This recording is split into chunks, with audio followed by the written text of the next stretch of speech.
Mas Pak, Ya. ngopi dulu. Oke. Kok kopinya bening? Habis. Iya. Oke, siap. Tapi- Air pun menyegarkan hati dan Hati dan- tubuh. Kayak apa itu? Kayak apa ya? Kayak putih.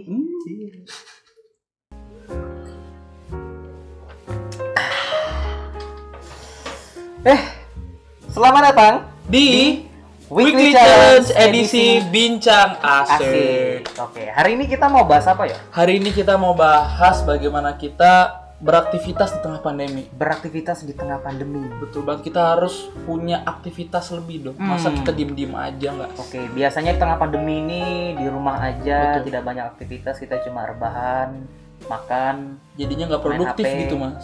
Iya, yang produktif adalah kinerja organ dalam kita. Mengkonsumsi atau memproduksi Betul. makanan-makanan yang diubah menjadi lemak-lemak akhirnya ya. Gitu. Tidak salah, tapi ada nggak sih mas? Kan mas Fasya ini juga bekerja. Oke. Dari sebelum pandemi dan sekarang lagi pandemi ini ada nggak sih perbedaan itu? Perbedaannya pasti ada ya. Jadi ngajar-ngajar di sekolah sudah enggak karena resiko penularan. Kemudian segala sesuatunya harus dipersiapkan, pelayanan di gereja segala sesuatunya harus dipersiapkan, mengajar juga secara virtual juga harus ada persiapan yang membutuhkan proses yang cukup panjang. Jadi saya rasa selama pandemi ini justru lebih capek, lebih lelah capek justru daripada sebelum pandemi saya rasa. Oke. Tapi tetap dijalani dengan semangat. Betul banget, karena kita harus selalu berpengharapan. Kayak aku nih mas, Iya. abis selesai tiba-tiba muncul pandemi, Selesai apa ini? selesai kuliah. Oh, saya kira. Nah tiba-tiba nggak bisa wisuda, Hmm. perusahaan pada tutup lowongan, jadi susah untuk mencari kerja. Tapi aku tetap berpengharapan gitu, Berharap dan bekerja. atau berusaha. Betul banget. Hari ini kita mau bahas soal bagaimana kita tetap produktif di tengah situasi yang tidak produktif mungkin ya. Di tengah pandemi ini kita ditantang untuk ya tetap menjalani keseharian seperti biasa, tapi rasanya beda, ada hal-hal lain yang membedakannya. Serba online. Serba online. Gitu ya. Kalau bertemu seperti ini kita harus menggunakan Face shield. Ya tapi sebenarnya kalau kayak gini ya mas, Ya. kita sebagai umat Kristen nih, kita kan harus menanggapi dari apa yang Tuhan ucapkan ke kita gitu. Kayak waktu Dari kemarin, firman Tuhan. iya betul. Waktu kemarin kita pernah bahas kan bagaimana Tuhan memberikan clue. Nah salah satunya melalui Alkitab ya. Nah bagaimana sih Alkitab merespon itu? Oke, saya mau ambil ayat di dalam Yeremia pasal 29 ayat yang ke-11. Gimana bunyinya, Yor? Bunyinya Ada seperti ini. contekan kok. Ada contekan. Sebab aku ini mengetahui rancangan-rancangan apa yang ada padaku mengenai kamu. Demikianlah firman Tuhan, yaitu rancangan damai sejahtera dan bukan rancangan kecelakaan, untuk memberikan kepadamu hari depan yang penuh harapan.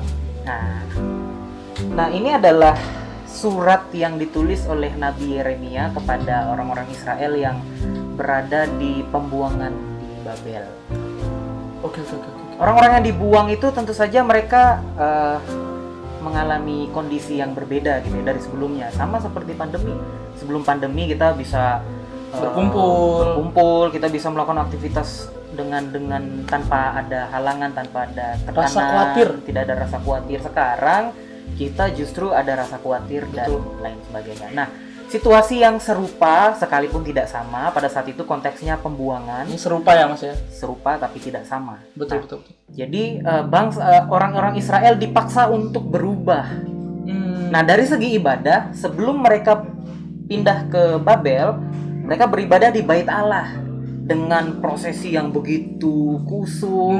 Betul. Mereka bisa mempersembahkan persembahan dengan sepenuh hati gitu. sepenuh hati, dengan luar biasa, dengan perasaan yang penuh ucapan syukur. Tapi selama pembuangan di Babel tidak ada Bait Allah. Itulah kemunculan daripada sinagoge. Jadi mereka membuat semacam tempat perkumpulan mereka. Untuk Ya, jadi sentralnya adalah berubah menjadi firman Allah. Kalau di Bait Allah sentralnya adalah bagaimana kita memberi persembahan. Tapi di sinagoge mereka lebih melantunkan firman Allah dan belajar tentang firman Allah. Nah, dan di ayat yang baru saja kita baca adalah sebuah kalimat yang ditulis oleh Nabi Yeremia untuk membangkitkan harapan orang Israel. Harapan dan semangat bahwa di tengah-tengah situasi yang tidak mudah ini, di tengah-tengah situasi yang tidak seperti dulu kita rasakan, tetapi kita harus tetap berpengharapan kepada Allah. Kita harus tetap menjalani kehidupan kita seperti biasanya. Yang mau menikah, menikah. Yang mau bekerja, bekerja. Yang mau beribadah, beribadah. Kita harus mengerjakan apa yang harus kita kerjakan seperti biasanya. Jadi tidak ada perbedaan dulu dan sekarang. Kalau dulu, sekalipun sebelum pandemi, kita tetap harus berupaya kan.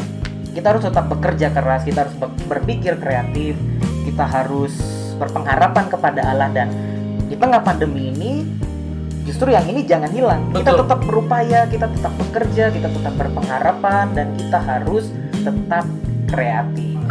Nah, menanggapi ini Mas ya. Sekarang ini walaupun semua lagi pada stop gitu perusahaan-perusahaan, tapi ada peluang baru. Ada peluang baru pastinya ya. Muncul peluang baru. Nah, makanya aku menanggapi ini bukan sebagai, ya ini memang pandemi yang harus kita waspadai dan khawatirkan ini. Tapi bukan berarti kita tidak bisa bekerja seperti dulu. Iya, betul. Nah, harus ada dicamkan dalam pikiran, dalam hati. Kita harus bisa bekerja dalam new normal ini ya, guys. Bener banget. Nah, pengharapan tadi juga diucapkan di Yeremia ini jadi poin penting juga dalam pembicaraan kali ini, bahwa walaupun di tengah pandemi, harapan itu tetap harus diupayakan, harus bersemi. Betul banget, kayak bersemi di tengah pandemi. Wah, keren banget. Pengharapan harus tetap bersemi. Nanti karena dari karena dari pengharapan itulah kita bisa didorong untuk terus berkarya, terus bekerja sekalipun di tengah situasi yang tidak mudah. Jadi pengen cepet-cepet kerja nih. Semangat ya, merasakan new normal dalam bekerja. Setelah bekerja punya menikah. Kalau udah punya ya. Kalau amin. Ya, Mas Faisal lah.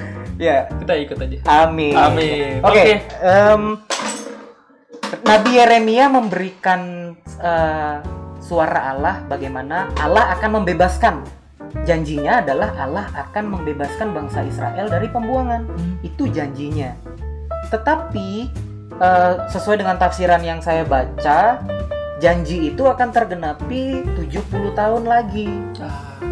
70 tahun kan bukan waktu yang singkat ya. Tentu saja lama. Butuh kesabaran, butuh ketabahan, butuh hati yang, istilah Belandanya itu hati yang legowo gitu ya. Benar nggak sih? Iya. Era Belanda. Wah, maaf kalau dikoreksi. Legowo ya. Berserah kepada Allah, dan jangan lupa kita tetap melakukan apa yang harus kita lakukan. Ya, jadi tidak ada, pandemi ini tidak membuat kita semakin mundur ke belakang atau berdiam diri saja, tapi justru pandemi ini membuat kita menciptakan pemikiran-pemikiran yang kreatif. Betul banget. Atau peluang-peluang usaha yang kreatif. Memang tidak mudah, berkata memang mudah, tapi saya yakin pengharapan bersama dengan Tuhan menjadikan kita kuat dan akan terus mendorong kita untuk tetap berkarya, tetap bekerja di tengah-tengah kesulitan, tetap bersemi di masa pandemi. Asik. Kalau gitu hari ini jangan lupa tetap bersemangat, tetap berpengharapan dalam Tuhan, betul banget. Terus bekerja, berupaya, bersemi dalam pandemi. Ya, tapi jangan lupa untuk selalu menggunakan protokol kesehatan dimanapun kita berada, pakai face shield, cuci tangan. Jangan lupa minum kopi yang bening. Kiranya bincang asik yang sederhana ini dapat memberikan semangat dan kekuatan bagi kita semua. Dan silakan berefleksi dan berdoa. Nanti saya akan tutup dalam doa bersama. Silakan.